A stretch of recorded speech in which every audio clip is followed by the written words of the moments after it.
अस्सलाम वालेकुम दोस्तों, वॉइस ऑफ जापान से मोहम्मद इदरीस आपकी खिदमत में हाजिर है जापान से।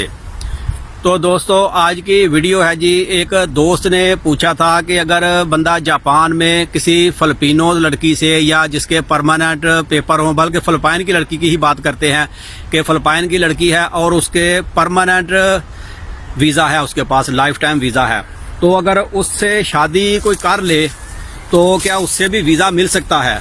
तो भाई वीज़ा तो मिल सकता है, लेकिन फिलिपाइन की लड़की से शादी करने के लिए सिर्फ एक दो चीज़ है, वो थोड़ी सी आप देख लें पहले, तो फिर वीज़ा मिल सकता है, वरना शादी दर्ज ही नहीं होगी। इसमें भी काफ़ी सारी पेचीदगियां हैं। उसमें जो सबसे मेन चीज़ ये है कि ये जो फिलिपाइन की लड़कियां हैं ज़्यादातर कुछ का केस और भी हो सकता है, लेकिन ज़्यादातर जो है इन्होंने जापानी से शादी जो की है, तो जापान वाले जो लड़के हैं ये फिलिपाइन में जाके तो शादी की गई है।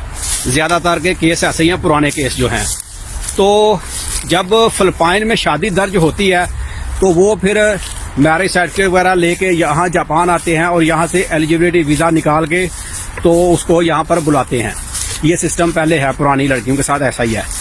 तो अब जब शादी फिलिपाइन में दर्ज हो गई तो फिलिपाइन में ये सिस्टम है कि तलाक जो है वो होती नहीं है वहाँ पर, उसको अनोलमेंट या क्या कुछ इस किस्म का नाम देते हैं कि भाई केस वगैरह करते हैं। अगर यहाँ पर तो डिवोर्स हो गई, मिसाल के तौर पे वो परमानेंट हो गई और यहाँ पर जापानी से डिवोर्स हो गई, तो अब फिलिपाइन में भी वो डिवोर्स होनी चाहिए कि यहाँ से वो लड़की न्यू शादी जब करेगी तो यहाँ पर जो सिटी ऑफिस है या शादी के जो रिक्वायर्ड डॉक्यूमेंट्स हैं उनमें से होगा जी, आप अपने मुल्क से अगर बैचलर हैं तो बैचलर के पेपर सर्टिफिकेट मंगवाएं, और अगर तलाक है तो तलाक के सर्टिफिकेट मंगवाएं।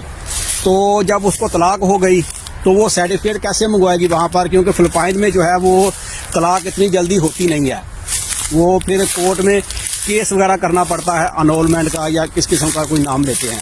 तो उसके ऊपर खर्चा भी काफ़ी आता है, जो मुझे मालूमात मिली हैं फिलिपाइन की किसी लड़की से ही, बल्कि मैंने पूछा था, पूरी इन्फॉर्मेशन लेकर ही मैं ये वीडियो बना रहा हूँ। तो उसने बताया कि खर्चा उसमें तकरीबन भी 5-6 लाख जो है जापान का खर्चा आ जाता है। जापान का 4 लाख से लेके 6 लाख तक उसका खर्चा बन जाता है तलाक वगैरह के लिए।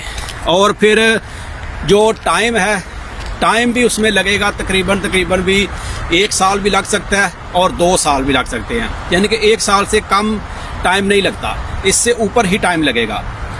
तो खर्चा भी लगेगा और टाइम भी लगेगा। तो जब उसका ही वहाँ से वो पेपर उससे क्लियर होंगे, फिर वो यहाँ पर लेके आएगी, फिर यहाँ से टेस्ट वगैरह होंगे, तो फिर ही यहाँ पर शादी दर्ज होगी, और शादी दर्ज होने के बाद फिर इमिग्रेशन में जमा करवाएंगे तो आपको वीज़ा मिलेगा उसके साथ, यानी कि फैमिली वीज़ा फिर बंदे को, हस्बैंड को मिलेगा। ये सिस्टम है उसका, यानी कि ये काफ़ी पेचीदा सिस्टम है, इसमें काफ़ी सारी मुश्किलात हैं। और फिर लड़कियों के मामले में थोड़ा सारा ऐसा है, जो मैंने पहले भी एक वीडियो में बताया था कि कुछ दोस्तों से ये भी सुनने में आया कि कुछ लड़कियां जो है, सब नहीं, कुछ लड़कियां तंग भी करती हैं, सैलरी वगैरह भी ले लेती हैं, यानी कि इस किस्म के भी हालात हैं।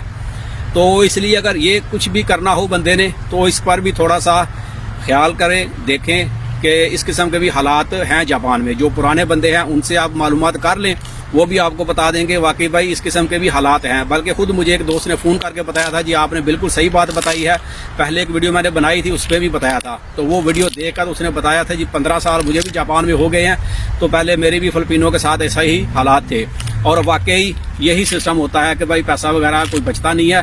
3-4 साल तक तो मेरे भी हालात ऐसे रहे, तो फिर मैंने मजबूरन वो छोड़ ही दी। भाई क्या करें, पेपर भी बनाने हैं और साथ में बस इसी को खिलाते पिलाते रहें तो क्या फ़ायदा होगा जापान में रहने का भी। तो भाई इस किस्म के भी हालात हैं, थोड़ा इस बारे में भी देख कर ही ये शादी वाला काम फिलिपाइनी लड़की वाला से करें। बाकी जापानी से अगर करें तो जापानी लड़कियां जो हैं ये तंग नहीं करती बिल्कुल भी इस मामले में। जो मुझे भी दोस्तों ने भी मालूमात दी है कि ये लड़कियां तंग नहीं करती और ये पूरा साथ देती हैं, यानी जैसा हमारे पाकिस्तान में सिस्टम है समझे, उसी किस्म का बिल्कुल अच्छे तरीके से साथ देती हैं। बल्कि लिखना पढ़ना जाहिर सी बात है इनको आता है, और हम लोगों को लिखना पढ़ना भी नहीं आता। अगर लैंग्वेज किसी को बोलनी भी अच्छे तरीके से आ जाए, लेकिन लिखना पढ़ना ज़रा मुश्किल काम होता है, तो ये हर तरह की हेल्प करती हैं। लिखने पढ़ने का काम हो, किसी ऑफिस में जाने वाला काम हो, कुछ भी काम हो, सारा काम ये अच्छे तरीके से बंदे की हेल्प करती हैं। तो इसलिए दोनों ऑप्शन हैं कि फिलिपाइन की लड़कियां भी हैं और भी कंट्रीज की लड़कियां हैं, यानी कि काम तो हो जाता है, लेकिन जापानीज से जो है वो आसानी से काम होता है और ये तंग भी नहीं करती। तो हर बंदे की अपनी अपनी चॉइस है किस तरीके से आपने करना हो, शादी वगैरह का भी, तो ये इसमें बंदा खुद ही कर सकता है। तो आपने खुद ही फैसला करना है। दोनों ऑप्शन हैं। शादियां तो खैर आराम से ही हो जाती हैं जापान में, कोई इतना मसला नहीं है।